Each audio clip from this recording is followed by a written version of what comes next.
It has been quite a few years since I've jogged, walked, or bicycled in my neighborhood. Alone, that is. Why?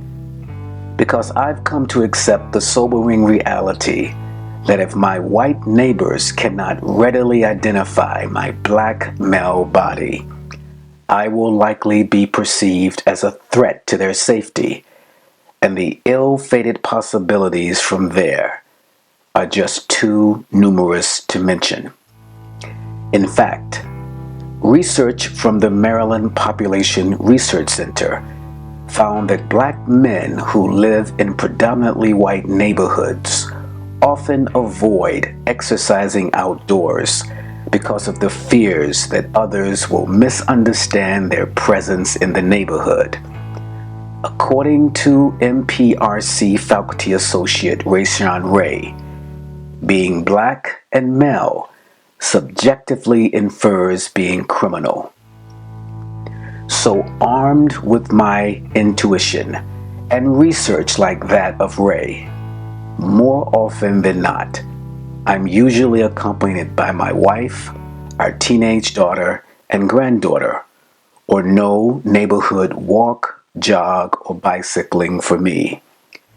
Sometimes, however, well into the night, my driveway, with its moderately steep incline, serves as my treadmill, where I power walk back and forth until I'm completely exhausted.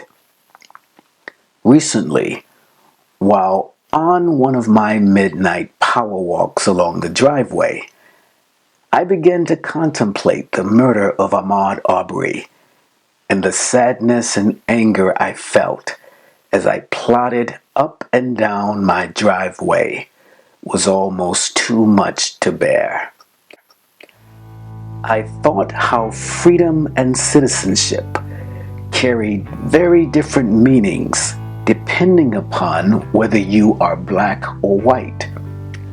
Like most black men born before and during the Civil Rights era, I have been subjected to all manner of profiling by white folks, and in many ways, like my contemporaries, I have become somewhat numb to the damage it has had on my psyche. White racism is so pervasive that white folks no longer need to openly espouse it. It is ingrained in our structures, both large and small.